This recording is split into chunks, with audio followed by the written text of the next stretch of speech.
تعلیم حاصل کرو. اسلام کہتا ہے العلم نور، علم اجالا ہے. زور سے بولو علم. مجھے تھوڑی دیر کی تقریر ہو رہی ہے، زور سے بولو علم. آواز آئے علم اجالا.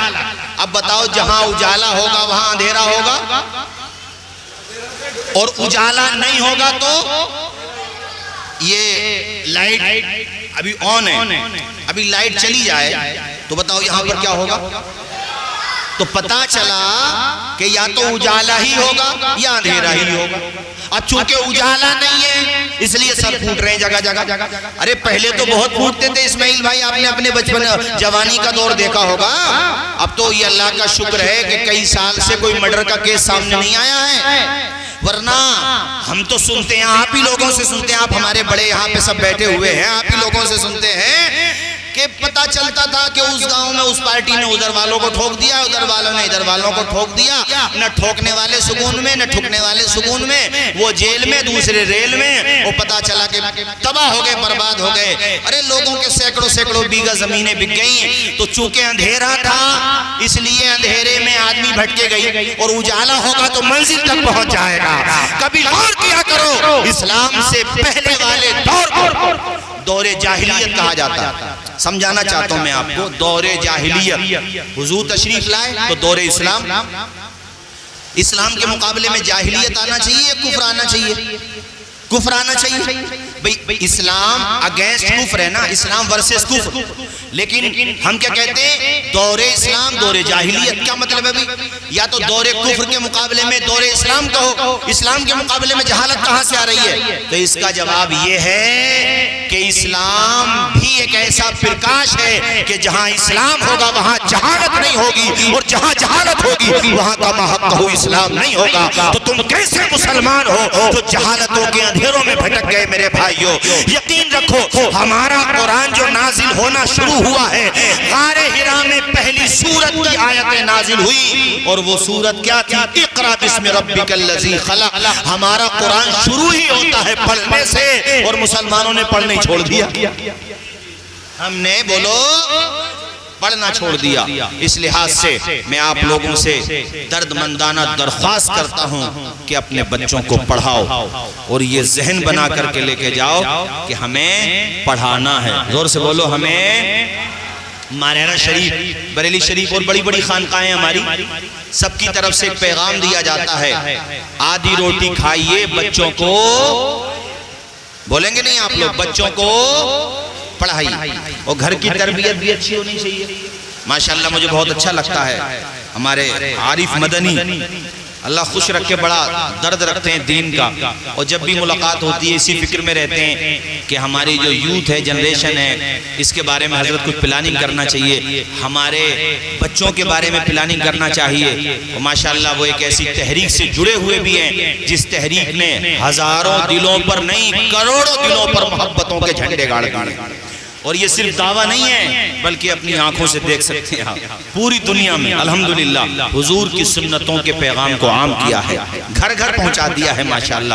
اور آپ کے وہاں سے بھی جتنے لوگ بھی جڑے ہوئے ہیں یا جڑے ہوئے نہیں بھی ہیں، محبت کرنے والے ہیں، اللہ تعالیٰ سب کو شاد و آباد رکھے، دونوں جہان کی برکتوں سے مالا مال فرمائے. دیکھو گھر کی تربیت کا اثر کیسا ہوتا ہے، یہ واقعہ سنیں پھر میں تیزی سے اپنی گفتگو کو اختتام کی طرف لے کے جاتا ہوں. ایک بچی کالج میں پڑھتی تھی تو اس نے پورے کالج کو ٹاپ کیا، پرائز ملنا تھا، انعام. وہ بچی حجاب اور نقاب کا لحاظ رکھتی تھی. اس وقت آپ دیکھ رہے ہیں کیسی صورتحال ہے. جب وہ انعام لینے آئی تو ڈائس پہ اس سے کہا گیا کہ یہ جو یونیفارم ہے تمہارا یہ ٹھیک نہیں ہے، جبکہ ان کا کہنا ٹھیک نہیں تھا. چونکہ ہمارے کانسٹیٹیوشن نے ہمیں یہ ادھیکار دیا ہے کہ ہم اپنا مذہبی لباس پہن سکتے ہیں، اپنا کھان پان اپنے مذہب میں ہمیں مکمل آزادی ہے. اب اس کے خلاف یہ لوگ تحریک چلا رہے ہیں. تو کہا اس طرح سے تمہیں انعام نہیں ملے گا، اس طرح سے اگر حجاب اور نقاب میں رہو گی تو آپ کو انعام نہیں ملے گا. تو اخبارات میں یہ رپورٹ چھپی، میرے پاس کٹنگ بھی موجود ہے، اس کنیز فاطمہ زہرا کے جواب پر قربان سبحان اللہ، یہ گھر کی تربیت کا اثر ہوتا ہے۔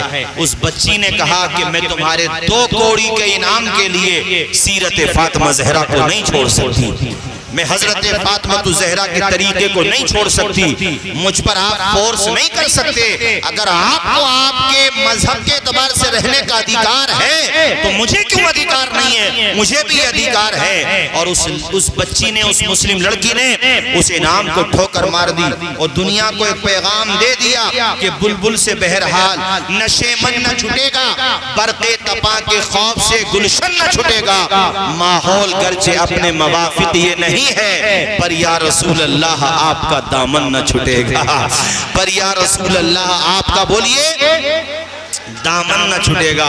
حضور سے محبت کیجئے، حضور سے پیار کیجئے، تو جہاں میں کام آئے جو ایسا کوئی کام کیجئے، تو جہاں میں کام آئے جو ایسا کوئی کام کیجئے، زندگی کا ایک ایک پل مصطفیٰ کے نام کیجئے، زندگی کا ایک ایک پل مصطفیٰ کے نام کیجئے۔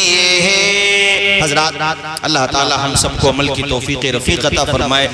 میں نے آپ حضرات کا کافی وقت لے لیا اور ڈاکٹر صاحب کا بھی ماشاءاللہ میں نے خیر آپ حضرات نے ماشاءاللہ وقت دیا، اور آپ تمام حضرات جو ادھر بھی بیٹھے ہیں اس طرف بھی بیٹھے ہیں ماشاءاللہ، میں نے ابھی دیکھا کافی لوگ بیٹھے ہیں، اور اتنی ٹھنڈ میں آپ لوگ، چونکہ کل آپ کو بارات میں بھی جانا ہے اور بارات بھی آپ کی ماشاءاللہ کافی دور جانا ہے، اللہ تعالیٰ سلامتی کے ساتھ اپنی منزل تک پہنچائے اور سلامتی کے ساتھ آپ کی بارات واپس آئے۔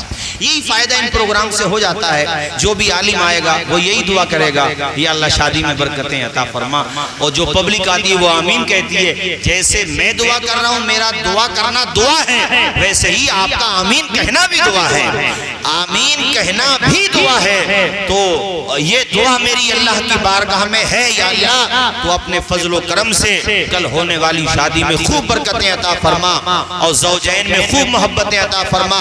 بلکہ میں تو جتنے بھی شادی کے پروگرامز میں جاتا ہوں سب جگہ دعا کرتا ہوں، یا اللہ دونوں یعنی زوجین میں، میاں بیویوں میں، دونوں میں یا اللہ اس محبت کی خیرات دے دے جو محبت تو نے آدم و حوا کے درمیان عطا فرمایا، یا اللہ اس محبت کے سمندر کے چند قطرے عطا فرما دے جو محبت تو نے ابراہیم خلیل اللہ اور حضرت حاجرہ کے درمیان عطا فرمائی، یا اللہ اس محبت کے بہتے ہوئے سمندر سے چند چھینٹے عطا فرما دے جو محبت تو نے نبی کریم اور حضرت خدیجہ عائشہ جملہ ازواج مطہرات کے درمیان عطا فرمائی۔